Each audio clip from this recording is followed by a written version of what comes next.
आइए शुरू करते हैं विलियम शेक्सपियर का प्ले ट्वेल्थ नाइट। ईश्वर की माया बड़ी विचित्र है।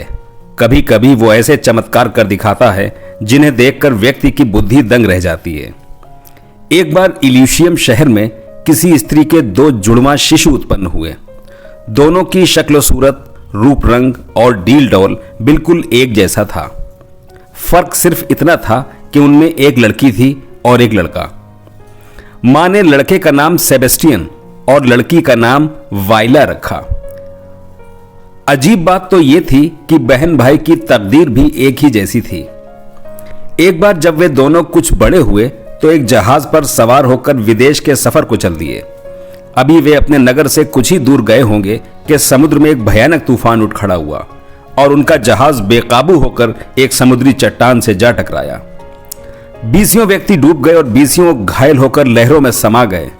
मगर इन दोनों बहन भाई की जिंदगी के कुछ दिन अभी बाकी थे, इसलिए इतनी बड़ी दुर्घटना में भी बच निकले। सेबेस्टियन ने जहाज से कूदकर एक बड़ा सा तख्ता हथिया लिया और उससे चिपटकर लहरों पर डूबता उतराता हुआ वो समुद्र में तैरने लग गया।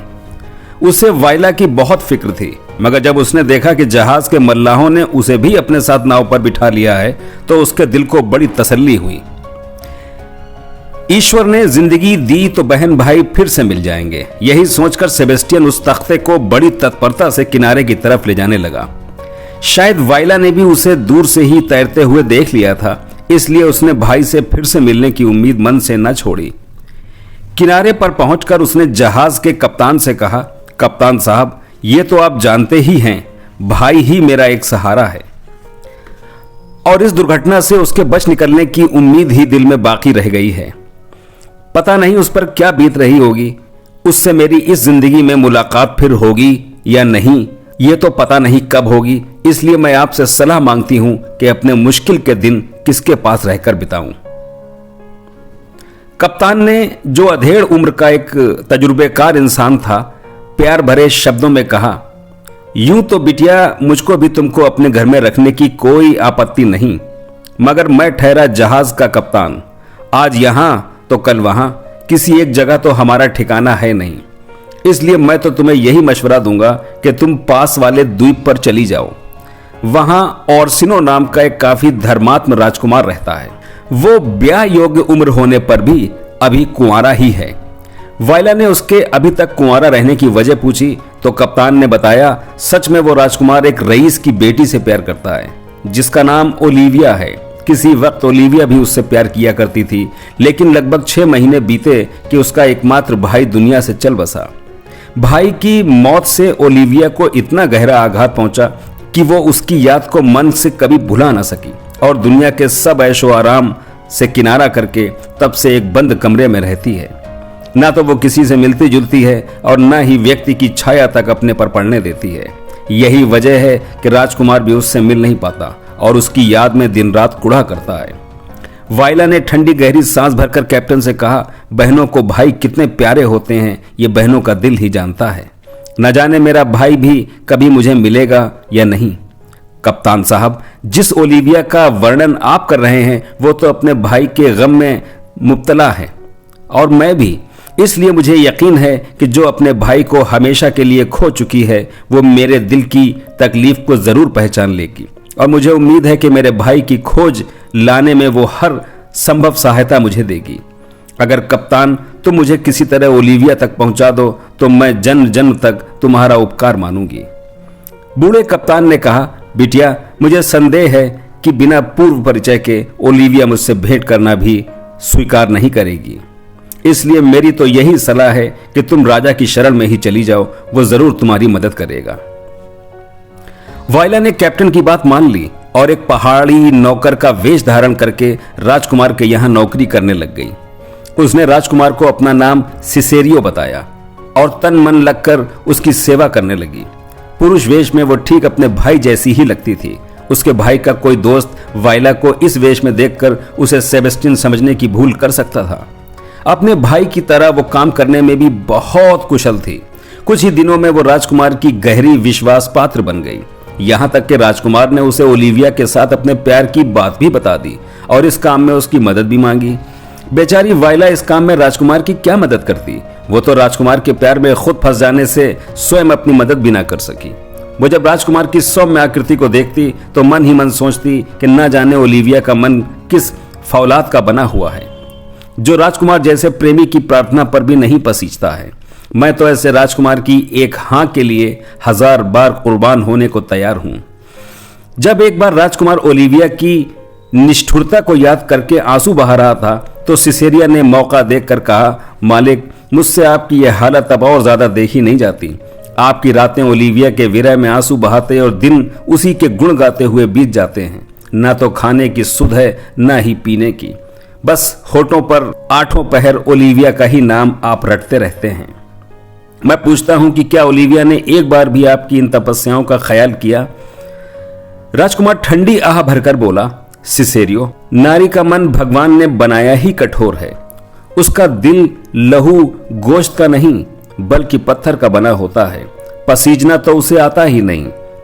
ये व्यक्ति ही है जो अपने प्रेसी के लिए अपना सर्वस्व कुर्बान करके अपने आप को ऋणी मानता है। नारी का तिरस्कार सुनकर वायला के मन में मानो ठेस पहुंची हो। उसका वेश भले ही मर्द का था मगर दिल तो नारी का ही था। उसने दिल ही दिल में कहा, काश राजकुमार मेरे दिल में झांक कर देख सकता कि नारी का मन कितना कोमल भावनाओं से ओतप्रोत होता है। वायला के मन की ये बात होठ भी ना रोक सके और अचानक उसके मुंह से निकल गया, राजकुमार, काश मैं नारी होता और तुम्हें बता सकता कि नारी की तुलना में पुरुष का प्रेम कुछ नहीं। नारी के प्रेम का मुझे गहरा अनुभव है, उसे तिरस्कार के नजरिए से मत देखिए। राजकुमार बोला, इसका क्या प्रमाण है तुम्हारे पास? सिसेरियो बोला, वक्त आने पर मैं इसका प्रमाण भी आपको दिखा दूंगा। राजकुमार कुछ ने खिल कर कहा, मेरे लिए प्रत्यक्ष प्रमाण तो ओलिविया ही है। अगर तुम अपना प्रमाण दिला सको तो प्रिय सिसेरियो, मैं कई जन्मों तक तुम्हारा उपकार ना भुला सकूंगा। मैंने आज तक अपने प्रेम का रहस्य अन्य किसी को नहीं बताया, आज सिर्फ तुम्हें बता रहा हूं, और वो भी इसी आशा पर कि तुम में ओलिविया को मोहने की अद्भुत शक्ति है। मुझे यकीन है कि यदि तुम उसके पास जाकर दर्द भरे शब्दों में मेरे प्रेम का अफसाना सुनाओ तो निश्चय ही उसका कठोर हृदय पिघल जाएगा और तुम्हारे इस जिद के सामने वो ना नहीं कर सकेगी। वायला जिसे खुद चाहती थी, भला उसी के प्यार का संदेश लेकर किसी दूसरी लड़की के पास कैसे जा सकती थी? वो कैसे अपने मन के प्रेमी को अपने ही हाथों से किसी दूसरी को सौंप सकती थी? फिर भी वो अपने मन पर पत्थर रखकर राजकुमार की खातिर ओलिविया के पास गई और उसने ऐसे दर्द भरे अल्फाजों में राजकुमार के विरह का वर्णन किया कि ओलिविया का मन उमड़ आया, राजकुमार के प्रति नहीं बल्कि सिसेरियो के ही प्रति। उसकी नजरों में सिसेरियो पुरुष था, सुंदर था और उसकी वाणी में जादू था। बस इन्हीं गुणों पर वह सिसेरियो पर रीझ गई और उसने अपने भाई के वियोग का स्मरण न रहा। सिसेरियो ने लाख कोशिश की कि किसी प्रकार वो ओलिविया का दिल राजकुमार की ओर खींच सके, किंतु इससे उसके मन पर कोई असर नहीं हुआ और उसने नम्रता भरे लहजे में कहा, मेरी तरफ से अपने मालिक से जाकर माफी मांग लेना कि मैं उनके लायक नहीं। वे मुझ दुखिया को क्यों इतना मान देना चाहते हैं, वे ऐसा ना किया करें। इस तरफ से सब प्रकार से निराश होकर सिसेरियो उसके पास से जाने लगा तो ओलिविया को ऐसा लगा जैसे कि कोई पहलू से हृदय निकाल कर लिए जा रहा हो। जब वो रात में सोई तो सपने में भी उसे सिसेरियो को ही आकृति दिखाई दे रही थी। उस जादू भरे मुस्कुराते मुखड़े को वो फिर कैसे देख सके? इसी फिक्र में बाकी रात भी कट गई। सुबह हुई तो उसे एक बहाना सूझा। उसने कांपते हाथों से भोजपत्र का एक टुकड़ा उठाया और उस पर लिखने लगी, मेरे अनजाने बंधु सिसेरियो, तुम राजकुमार की खबर लेकर मेरे पास आए ही क्यों थे? मैं अपनी ही धुन में मस्त होकर किसी तरह से सुख दुख के दिन काट रही थी, मगर तुमने आकर सहसा मेरे हृदय में उथल पुथल मचा दी और जाते समय मेरे मन की सारी शांति बटोर कर अपने साथ लिए गए। ये तुम्हारी निष्ठुरता नहीं तो और क्या है? 2 पल के तुम्हारे सहवास ने मुझे पराया बना दिया।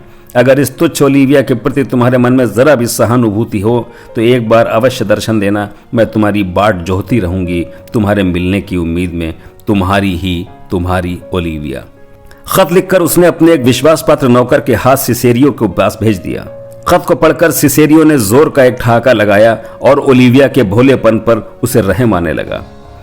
कहां तो वह पुरुष की छाया से भी दूर भागती थी और कहां अपुरुष के छल में एक स्त्री पर ही अपना प्यार लुटाने को तैयार हो गई। वो अगले दिन फिर राजकुमार के संदेश के बहाने से ओलिविया के पास गई और अपनी ओर से मन हटा लेने का उससे बहुत आग्रह किया। मगर ओलिविया ने एक ना मानी। हार कर वो उसे वहीं छोड़कर चली आई। ज्यों ही सिसेरियो दरवाजे से बाहर निकला त्यों ही न जाने कहां से एक शराबी व्यक्ति निकल आया और उसकी तरफ घूम कर बोला, तो तुम ही मेरे वो दुश्मन हो जो राजकुमार की चिट्ठियां और संदेश ले लेकर इस घर में आया करते हो। जानते नहीं वो मेरे मन की मलिका है और उस पर मैं किसी की नजर तक पड़ने देखना नहीं चाहता। बदमाश, तुम उसे मुझसे छीनकर राजकुमार के हाथों सौंपना चाहते हो? तो लो, मैं पहले तुम्हारा ही काम तमाम किए देता हूँ, फिर तुम्हारे राजकुमार की भी अच्छी खबर लूंगा। यह कहकर वह व्यक्ति शराबियों की तरह झल्लाकर वायला पर झपट पड़ा। बेचारी वायला ने वेश तो मानवों का ही पहन रखा था, मगर उन जैसी हिम्मत कहां से लाती। बेचारी अपनी सारी मर्दानगी भूलकर डर से चिल्लाना ही चाहती थी कि गली के दूसरे मोड़ से एक मुसाफिर इसी तरह आता हुआ दिखाई दिया। वायला को मुश्किल में फंसा देखकर मुसाफिर ने अपनी चाल और तेज कर दी और उसकी ओर आते हुए बोला, सेबेस्टियन, डरो नहीं, मैं अभी इस दुष्ट को अक्ल ठिकाने लगाता हूं। कई साल बाद आज अपने भाई का नाम सुनकर वायला चौंकी और वो पैनी निगाह से उस मुसाफिर को पहचानने का प्रयास करने लगी। अब तक मुसाफिर उस शराबी के पास पहुंच चुका था और उसकी तलवार छीनकर वो उसे 2-4 घूंसे भी मार चुका था। पलक मारते ही न जाने कहां से 2 सिपाही टपक पड़े। उन्होंने आते ही उस मुसाफिर के दाएं बाएं हथकड़ी लगा दी और उसे थाने ले जाने लगे, किंतु शराबी आदमी से उन्होंने बात तक न पूछी। बेचारा मुसाफिर इस सब का कुछ भी अर्थ ना समझ सका और वायला की ओर देखकर बोला, अरे सेबेस्टियन, मुझे सिपाही पकड़ कर ले जा रहे हैं और तू खड़ा देख रहा है, बेशर्म कहीं का। मैंने समुद्र में उस वक्त तेरी प्राणों की रक्षा की जब भगवान भी तुझ पर दया करना भूल गया था। अब तो तू मुझे इन यमदूतों से भी नहीं छुड़ा सकता। इतना सुनकर वायला मानो किसी गहरे सपने में जाग गई हो। अब उसे कुछ समझ में आने लगा कि ये क्या मामला है। मुसाफिर की बातों से इतना जरूर इशारा मिल गया कि उसका भाई सेबेस्टियन समुद्र में डूबा नहीं और अब भी जीवित है। उसी के भ्रम से मुसाफिर ने सेबेस्टियन समझकर उसकी हिफाजत की थी। जब तक वायला इस स्वप्न से जागी तब तक निर्दयी सिपाही उस मुसाफिर को घसीट कर ले जा चुके थे। वायला ने दाएं बाएं देखा तो वह शराबी कहीं दिखाई नहीं दिया। कहीं ये यमदूत फिर न आ धमके, इस डर से वो बेचारी झटपट वहां से महल की तरफ भाग गई। अभी उसके मुड़ने की देर ही हुई थी कि दूसरी गली में एक और लड़का उस चौक में आकर खड़ा हो गया और जिसकी आकृति वायला से बिल्कुल मिलती जुलती थी। यही वायला का बिछड़ा भाई असली सेबेस्टियन था। तब तक वो शराबी भी 1-2 गुंडे सहयोगियों को लेकर फिर उसी चौक में आ गया। सेबेस्टियन को वायला समझकर शराबी ने धमका कर कहा, क्यों बेनकारा, तूने मुझे घूंसे क्यों मरवाए? ये कहकर जैसे ही शराबी ने तलवार से उस पर वार करना चाहा, वैसे ही सेबेस्टियन ने भी तलवार निकाल ली और एक एक की अच्छी तरह मरम्मत की। चौक में मारपीट की आवाज सुनकर ओलिविया भागी आई और सेबेस्टियन को सिसेरियो समझकर उसने उसकी बहादुरी की बड़ी तारीफ की और उसे बड़े आग्रह से अपने घर में लिवा ले गई। सेबेस्टियन हैरान था कि वो इस शहर में किसी को जानता तक नहीं, फिर क्यों एक शराबी उसे अपना दुश्मन समझकर मारने के लिए भागा और क्यों ये रईसजादी उसके साथ सलीके से पेश आ रही है। आखिर में उसने यही नतीजा निकाला कि हो ना हो ये रईसजादी ओलिविया पहली मुलाकात में ही मुझसे प्यार करने लग गई है, तो इससे बढ़कर मेरा सौभाग्य क्या हो सकता है। यह सोचकर वो ओलिविया के द्वारा उसी प्रेम और मोहब्बत के साथ पेश आया जैसा कि ओलिविया उससे पेश आ रही थी।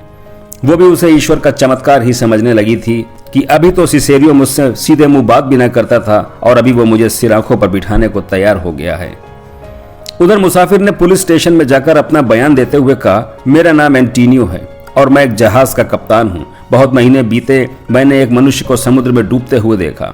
मैंने रहम करके उसे अपने जहाज पर बिठा लिया और जब तक वो पूरी तरह स्वस्थ न हो गया तब तक मैंने दिन रात एक करके उसकी सेवा की और उसके लिए पानी की तरह रुपया भी बहाया।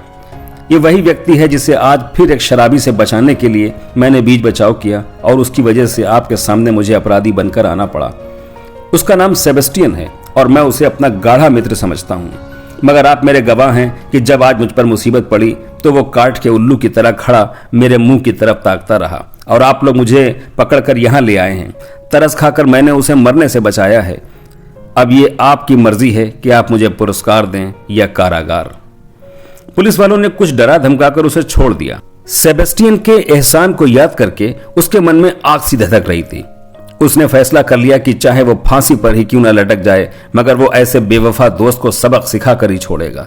यही सोचकर वो सीधे उसी चौक में गया जहां सिसेरियो को सेबेस्टियन मानकर वो उसे शराबी के चुंगल से छुड़ाकर छोड़ भागा था। भला उन दोनों में अब उसे कौन दिखाई देता। बेचारा सिसेरियो तो अपने सिर से आफत टली देखकर उसी वक्त वहां से दुम दबाकर ऐसे भागा कि उसने पीछे की तरफ घूम कर भी नहीं देखा। और सेबेस्टियन, जिसे एंटेनियो सच में ढूंढना चाहता था, वो तो रईसजादी ओलिविया का प्रेम पात्र बन चुका था और हजारों दास दासियों और उसकी खुशामद करने में लग गए थे।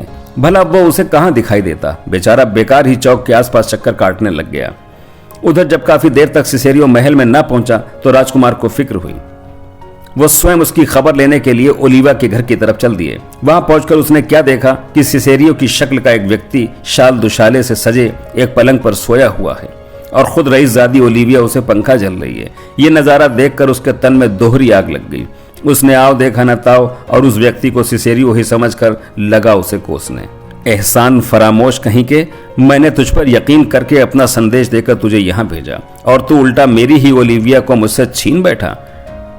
तुम अपने वो दिन भूल गए क्या जब एक एक पैसे के लिए तरसा करते थे और मेरे पास आते थे और मैंने तुम पर दया करके अपने यहाँ तुम्हें नौकर रख लिया था। दुष्ट सिसेरियो, क्या मेरे रहम का तुमने ये बदला दिया?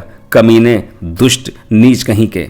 राजकुमार की त्योरियां देखकर सेबेस्टियन भी लपक कर खड़ा हो गया और क्रोध में होंठ चबाते हुए बोला, कौन है रे तू बकवासी, जिसे बोलने तक का तमीज नहीं? कौन कमीना तेरे पास भीख मांगने आया था और किसे तूने नौकर रखा था? झूठी बात कहते तुझे शर्म भी नहीं आती? तेरे जैसे एक शराबी से पहले भी मेरा वास्ता पड़ चुका है। दिखता है तूने भी हद से ज्यादा शराब पी रखी है, इसलिए मुझे सिसेरियो सिसेरियो कहकर पुकार रहा है। मैं सिसेरियो नहीं, मेरा नाम सेबेस्टियन है और मैं अपने एक दोस्त के साथ आज ही पहली बार इस नगर में आया हूं। ये झगड़ा सुनकर चौक में चक्कर काटता हुआ एंटीनियो भी वहीं आ पहुंचा। सेबेस्टियन को सामने खड़ा देखकर उसने राजकुमार से कहा, आप सही कहते हैं महाराज, ये व्यक्ति बड़ा ही एहसान फरामोश और झूठा है। आज इसने मुझे भी धोखा देकर हवालात में भिजवा दिया था। मेरी तकदीर अच्छी थी जो मैं छूट कर वहां से आ गया, नहीं तो इसने अपनी दुश्मनी निकालने में कोई कसर बाकी ना छोड़ी थी। मैंने इसे एक बार समंदर में डूबने से बचाया था। जब ये मेरा अपना नहीं बना तो भला आपका कैसे बन सकता है? ये झूठा है, एहसान फरामोश है, गद्दार है, बेवफा है। उसकी चमड़ी कुत्तों से नुचवा देनी चाहिए। इसकी बोटी बोटी काट कर इसे तड़पा तड़पा कर मारना चाहिए। ये कहकर एंटोनियो और राजकुमार बेचारे सेबेस्टियन को पकड़कर घसीटने ही वाले थे कि अचानक बाहर से उन्हें उसी शक्ल का एक और आदमी आता हुआ दिखाई दिया। उसे देखकर दोनों हैरान रह गए कि एक ही व्यक्ति अंदर भी और बाहर भी दोनों ही जगह कैसे दिखाई दे सकता है। बेचारी ओलिविया दुविधा में पड़ गई कि वो घर के अंदर खड़े पुरुष को पति स्वीकार करे या बाहर से आने वाले को। शक्ल सूरत, चाल ढाल, कद, उम्र सब में दोनों बिल्कुल एक जैसे थे। किसी में तिल भर का भी फर्क दिखाई नहीं देता था।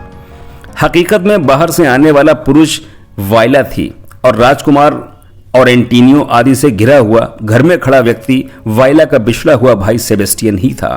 बहन भाई की शक्ल सूरत बिल्कुल एक जैसी थी और वायला ने भी सिसेरियो के नाम से पुरुष का वेश धारण कर रखा था, इसलिए देखने वालों को दोनों में कोई भेद न जान पड़ रहा था। मगर बहन भाई तो इस रहस्य को जानते थे और चिरकाल से वे एक दूसरे की खोज में ही दर दर भटक रहे थे। जैसे ही उनकी आंखें चार हुईं, वे एक दूसरे को पहचान गए और गले लिपटकर खुशी के आंसू बहाने लग गए। वायला ने हर्ष विभोर होकर कहा, भैया आज तुम मुझे मिल गए तो मुझे सारा जहां मिल गया है। सेबेस्टियन बोला, बहन मैंने तुम्हें देख लिया तो मानो मुझे जिंदगी की हर दौलत मिल गई। सेबेस्टियन के मुंह से बहन संबोधन सुनकर राजकुमार ने चौंक कर पूछा, तो क्या सिसेरियो स्त्री है? सेबेस्टियन ने कहा, हाँ राजकुमार, ये मेरी छोटी बहन वायला है। एक बार जहाज की दुर्घटना में हम दोनों एक दूसरे से अलग हो गए थे। मुझे एक दयालु कप्तान ने अपने जहाज पर बिठाकर मेरी जिंदगी बचाई थी। मैं और वो आज ही इसी शहर में पहुंचे हैं। हम दोनों अलग अलग दिशाओं में चलकर नगर में इसी बहन की खोज करने के लिए निकले थे, मगर तब से उस कप्तान का कुछ पता ही नहीं चला। पास खड़ा एंटीनियो ये सब बातें सुन रहा था। अब भली तरह से उसकी समझ में आ गया था कि अपने दोस्त सेबेस्टियन को एहसान फरामोश समझने का जो उसका भ्रम था वो क्यों था। उसने आगे बढ़कर कहा, वो अभागा एंटीनियो मैं ही तो हूं। उनकी सारी गुत्थी सुलझी देखकर वायला ने आदि से लेकर अंत तक की सारी कहानी सुना डाली और उसने राजकुमार को साफ कह दिया कि वो उससे प्रेम करती थी, इसलिए नौकर बनकर भी उसकी खिदमत में रहना उसे स्वीकार था। धन्यवाद।